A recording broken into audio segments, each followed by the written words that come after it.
by height. Okay, so sort by height is going to be, well, let's see what it's all about.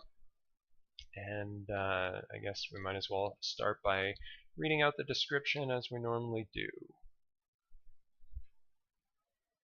Here it is. Some people are standing in a row in a park. There are trees between them which cannot be moved. Your task is to rearrange the people by their heights in a non-descending order without moving the trees. Okay, so this challenge is maybe going to take like a little bit of imagination, because you might be looking at this array here, and maybe the first time you look at it, it's not really conjuring up an image of people standing there in a park with some trees. This represents people's heights. So okay, let's make this visual just to get a sense for what the problem is actually asking here. So this is going to be a tree, this is going to be a tree, and that's going to be a tree. Okay, and let's get the tops of those trees as well for each of them. So these are kind of like, maybe these are like some evergreens or something like that. Doesn't matter, whatever kind of tree you want to envision. Maybe it's a palm tree, but those are the trees. And then we've got the people as well. So these are their heights. So 150, that's going to be the shortest one of these people. 190, I think, is the tallest. There's a lanky fella there. 170, you know, somewhere in the middle. We got a 160, so okay, I gotta split the difference between those two now. Okay, that's definitely looking less human-shaped than I would have preferred, but we're almost there. There's 180. Okay, great. So this is actually the problem that we're looking at here. This is the scenario. What we want to do is, you know, they don't really give us a backstory, but maybe the idea is that we're trying to take a kind of a fun family photo or family and friends kind of photo. And so the idea is that just to make it a little more fun, we want people to line up in ascending order of height. But, you know, having the people rearrange, having the people reorder themselves, that's pretty straightforward.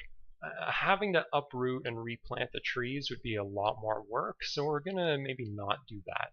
Okay, so basically the idea is that we need to order the people, but keep the trees in the same spots. So all these -1s that are here, they're going to stay there. They're going to stay at the same indices that they started at. But all the people, well, they're going to get rearranged. So we know that 150 was the smallest, so they're going to stay there, actually. We know that 190 was the tallest, so it's going to get sent all the way to the end. And if we look at it, yeah, 190 is there at the end. 180 is before that, and then basically, yeah, it just goes up in ascending order. And I think, you know, now that we've seen this situation, probably I don't have to draw this one out. It should be pretty clear, I think. If anyone really wants me to, I can, but for now, I think we'll move on from here, and we'll talk about how we're going to do this. Okay, so I'm going to clear these guys now. Alright, so basically, we want to use some kind of sorting algorithm. And if you think about it, we've actually looked a little bit at some sorting algorithms before, just very briefly. So I'm going to switch tabs over here. We're going to do this visual algo stuff. So I showed this on stream a while back, but basically it's just a very, very nice app that's available for sort of visualizing algorithms and data structures, which are usually the kinds of things that help make our code good in a lot of ways. But anyway, the point is, we've got lots of different sorting algorithms, lots of common ones, but just to keep things really simple, today we're going to use bubble sort. So I want to show you bubble sort. I think we've looked at this already, but let's look at it again. So we're going to go, it's going to animate this. So it sort of gives us an idea of what the code's going to be looking like over here, but the main thing to pay attention to is what's going on in the animation. So it's comparing adjacent pairs of elements. And it goes through the whole array And it's just saying, hey, which one's bigger? And it's always just going to put the bigger one on the right. And then it'll go as far as it needs to, but you'll notice if it goes through the whole array, comparing adjacent pairs of elements like that, by the time it gets to the end, it will have brought the maximum element all the way to the end. And so that means the next time it executes, it doesn't need to go quite as far because it already knows the last one is in the right place. And then the second time, it knows the second last one is in the right place. The third time, it knows the third last one is in the right place. It's about to place the fourth last one in the right place here. So it'll continue like that, and it's basically just going to compare adjacent elements. So if we think about this, if we think about the way the loop is going to work, we're sort of going to have two nested loops here. We're going to have an outer loop that's going to correspond to where the inner loop is going to end. The inner loop is going to compare adjacent elements. So it's going to compare one element to the next one and switch them if it has to. Otherwise, keep them the same, move on to the next pair of elements. And it'll do that. It'll compare pairs of elements until it makes it up to the end. And where the end is, well, that's what the outer loop is going to do. So the outer loop is basically going to move the end progressively further back. So let's write this algorithm. We're going to write a bubble sort algorithm. But before we do, let's simplify this array.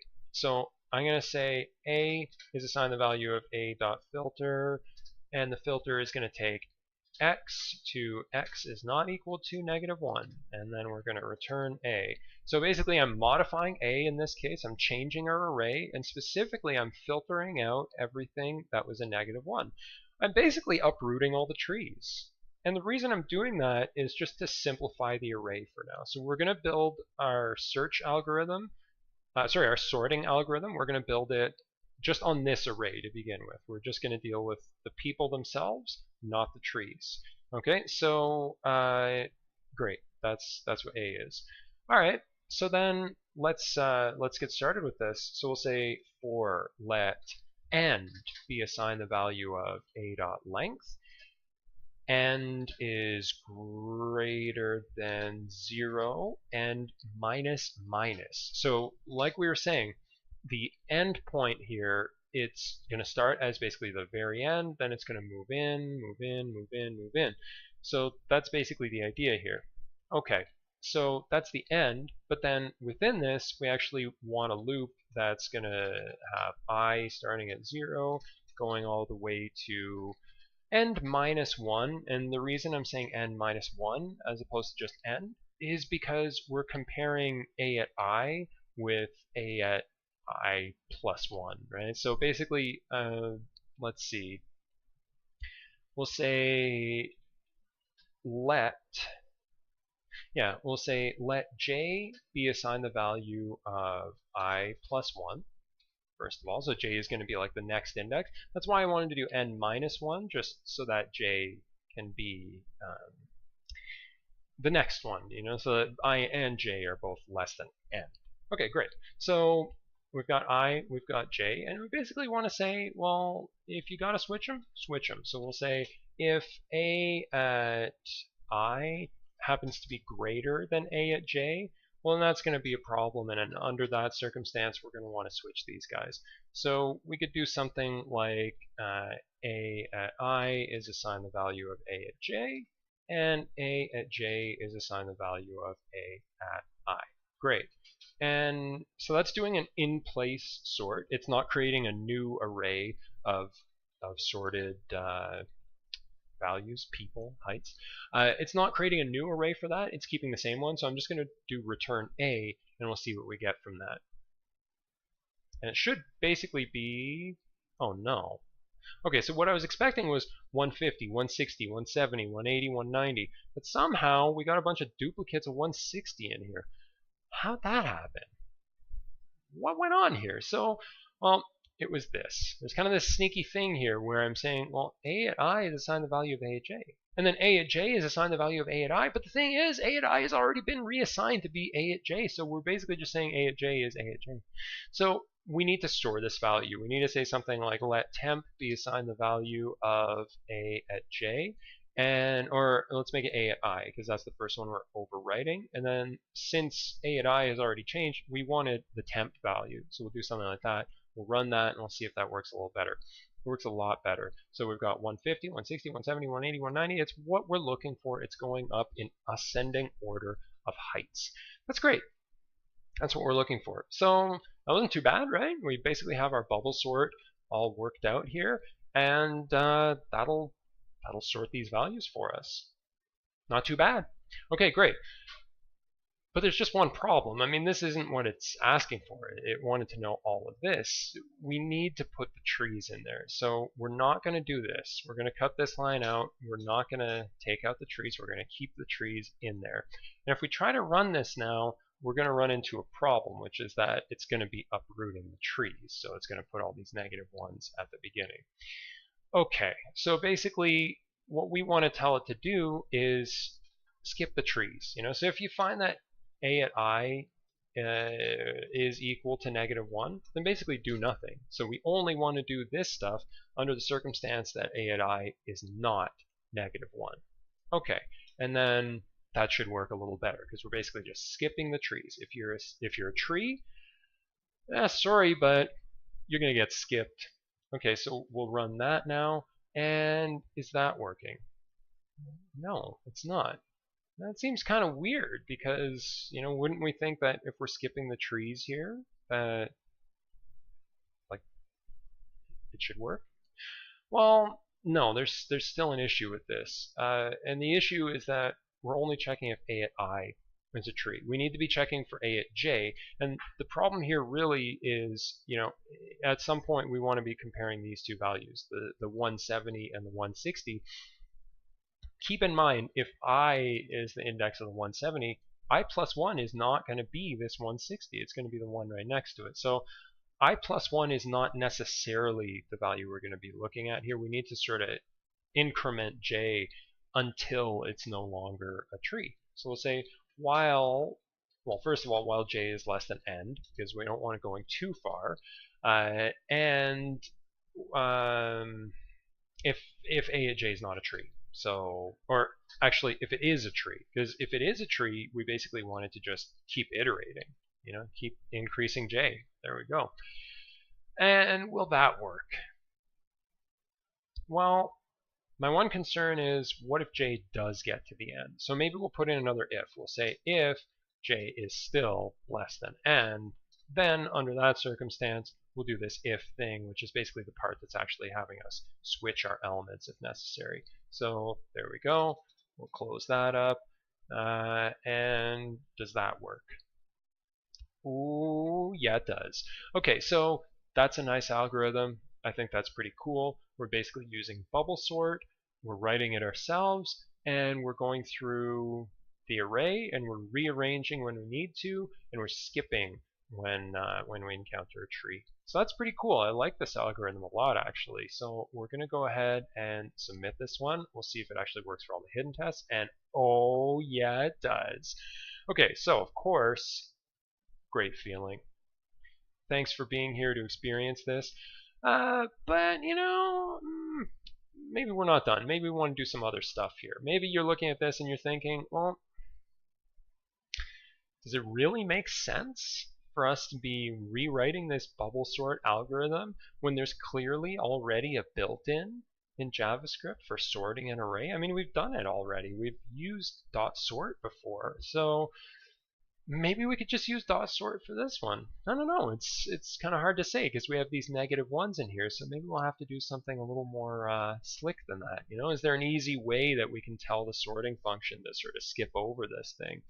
And yeah, maybe.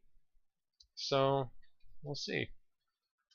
Let's make some space and all right.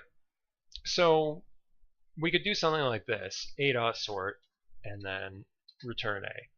So first of all, the issue with that is the sorting function isn't going to be right. It's not going to sort them correctly for certain values anyway. This is a good example. So 11, 16, 2, 2, 4, 9. That's not sorted, right? It doesn't make any sense. And it's because, like we saw before, it's sorting them lexicographically. It's sorting them like they're words in the dictionary. So we need to give it a custom sorting function, and we're just going to go with this one. PQ gets mapped to P minus Q, and now you'll find that it will sort them as numbers. So it's actually the right answer for this one since it didn't have any trees. But of course, we're having the same issue for ones that do have trees. It's putting them all at the start.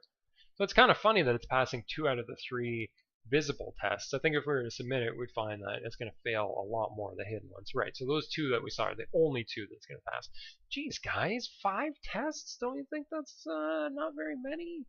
Anyway, the point is, okay, so we're sorting this, and keep in mind, sort is a mutating function. It will change the array. You notice I didn't have to say, well, let B be assigned the value of A.sort. It's just A.sort does it. We're returning A. So, like we saw before, it's an in-place sort. It's not creating a new array for that.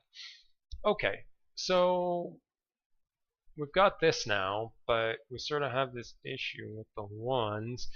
So I guess there are probably ways we could deal with this that actually look at it in terms of the sorting function itself.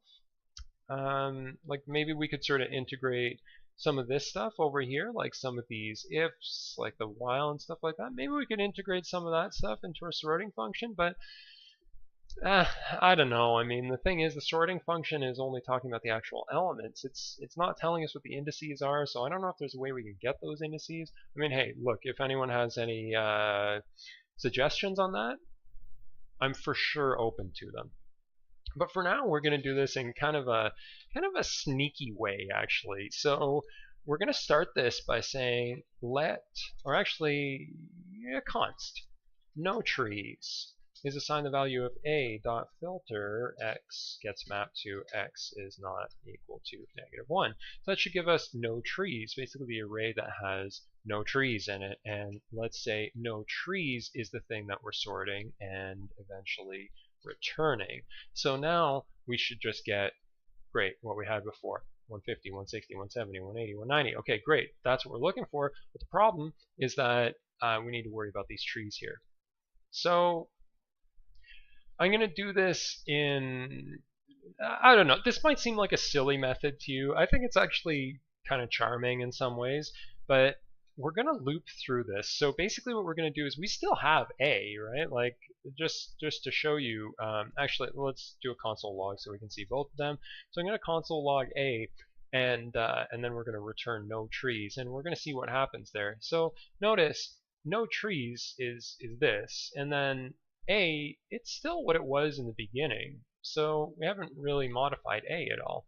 So why am I pointing this out? Well, here's something kind of cool that we can do. We can basically loop through A and say, okay, is this a tree? Is this a -1? Oh, it is? Okay, skip that then. Is this a tree? No, it's not? Okay, let's just take the leftmost element from our array then, and let's put it in there. And it was 150 to begin with, but it should be 150 here, so that's good. Is this one a tree? No, it's not. Okay, let's take the next element in the array and put it over there. Is that a tree? Nope. We'll put the 170 there. Is that a tree? Yep, skip it. Is that a tree? Skip it. Is that a tree? No, it's not. So we'll take that 180 and we'll put it in right there. And is that a tree?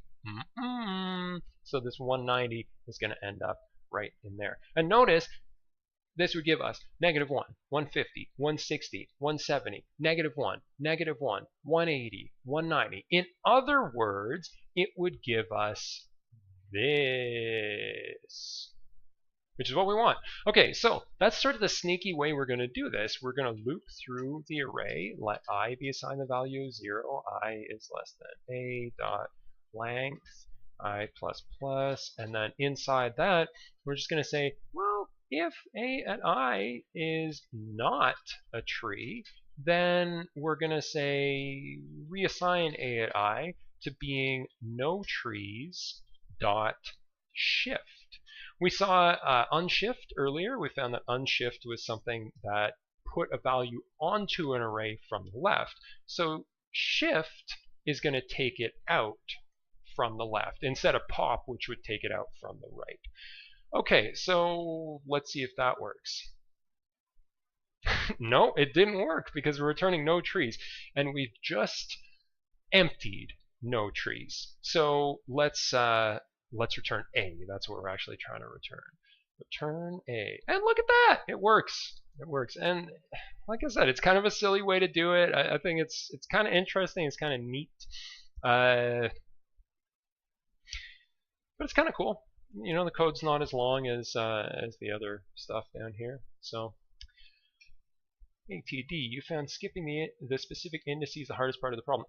Yeah, for sure, man. Yeah, exactly. Like skipping the negative ones. That's definitely the challenge here. But this is one way you can deal with it up here. So is this the only way we could do this? Could we do this more efficiently? Could we do it differently? Well, one thing to notice is that in the for loop, we're not actually using the index. We're only using a at I. And we sort of keep saying that, a at I, a at I. So instead of that, we could just say, you know, height of a, for height of a. And let's even put a let height of a. So that's specific to this for loop. Okay, and then instead of a at I, we can just say height. And can we do it like this, though? Because we're basically reassigning values of a. Would it work if we did it like that? Can we use one of these for of loops to actually assign values to the array? Doesn't look like we can. So basically it's saying height, it happens to be a variable that's holding the value in the array, but when we reassign that variable, it's not actually working. We do need for this to be a at I. A at I, but what's I now? Well, I guess that means we would have to switch it back to the way we had it before. Or maybe not. So I do want to show you this one thing. There's this thing called entries that works for arrays. I think it's a new built-in. I don't really know that much about it. So let's see if we can get this going. Return a.entries. Is this going to work? Okay, so it's a little unclear what this thing is. We're kind of getting this empty object. But basically the way entries works is it kind of gives you back the elements in the array as well as the indices of those elements. At least that's the way I understand it. So there's this kind of sneaky way we can do this where we do this array of things from a.entries. And as it turns out, that actually works. So if you want to use one of these of, like for of loops, you can do that and you can still get the index and the element itself, but you have to use this entries business. And I don't even know if that's like a good way of doing it, you know, like I think it was probably a little more clear to the reader when we had it like the way we had it before with just let I be assigned the value 0. Yeah, just like this. That's, I don't know, it's probably more clear to the reader. Hard to say. So let's see. I wonder if we could use a map, you know, like a.map. Should we just return a.map? In fact, okay, hold on a sec. Let me actually skip all of this stuff and just put the return up here. Return a.map, and we'll say h and I, h for height, I for index. And we'll say h equals -1. And if so, make it -1. Otherwise, make it no trees dot shift. Let's see if that works. I'm curious.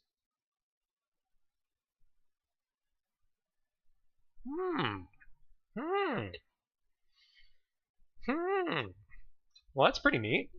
Okay, so that does work. And just to be absolutely sure, we're clearing all the stuff below. That still works. Wow, that's pretty not bad. I kind of like that. Okay, so we're using a map, we're using a sort, we're using a filter. This is pretty not bad. I kind of like this solution. It's a little cheeky, but I like it. So, okay, let's compare efficiency here. So this algorithm, this was sort of, I guess, a custom bubble sort, we could say, because, you know, we had to modify it with the negative ones. So let's take a look at what we have over here. We've got a for loop, and we've got another for loop inside. And we kind of have this while loop as well, which means that like if there was a lot of negative ones, that could take some time. But the thing is, the while loop is basically just skipping over elements we don't need. So it's basically doing some of the work of the for loop because it's moving along J. So yeah, we probably don't need to worry too much about that. So basically, I would say this is probably an n squared, like big O of n squared. It's looping through the array twice, basically. I know you could say like, well, yeah, but like every loop it does, it's getting progressively less far in the array, and yeah, you'd be right about that. But the thing is, like, okay, we could get a more specific formula than that. It'd be like n times n plus 1 all divided by 2, but like that's still quadratic. So if we're talking about big O notation, that's still considered big O of n squared. So I'm pretty sure that's going to be a big O of n squared, I think. All right, and then this one up here, well, let's see. So first of all, it's doing a filter. Okay, so that's going to be big O of n right off the bat, is going right through that array. And then it's doing a sort. Well, here's the thing. The sort here, yeah, it's using a built-in sorting method. It's probably going to be, as far as I understand, like that sort the method, the algorithm it uses for sorting, as far as I understand, is dependent upon the JavaScript engine. But that's getting more into stuff that's getting a bit beyond my knowledge. So, what's the best efficiency you can have with a sort? I don't think. Okay, let's think about it. I don't think you can do it in big O of n time. I think like maybe it's like an n log n, one of those things. I'm not sure, but anyway, this is probably going to make it about as efficient as this. So, I don't know. And then we've got this dot map here, which is again a big O of n. So I'd say they're probably about the same, but depending on what sort algorithm we're doing in here, maybe it could be a little more efficient than n squared. I'm not sure. That's a tough one. Anyway, I think that's going to be about it for this one. Let's see. Let's just submit this just to be sure. Yeah, okay, it works, and now we have our solution stored there. So hit me up at 11,650 if you want to see the solution here. In the meantime, let's see what our friend ATD pasted in here. So we've got a for loop. For var I is on the value 0, I is less than a dot length, I plus plus. If a at I is -1, then sorted dot splice. Ooh, dot splice. Okay, so dot splice, basically we're taking out the element at index I, we're replacing it with, or wait, hold on a sec. Oh, I see what you're doing. So you're actually not taking out the element at I. You're taking 0 elements out, and then you're putting in the -1. Okay, I see what you mean. So you're using this to put the -1s back in there.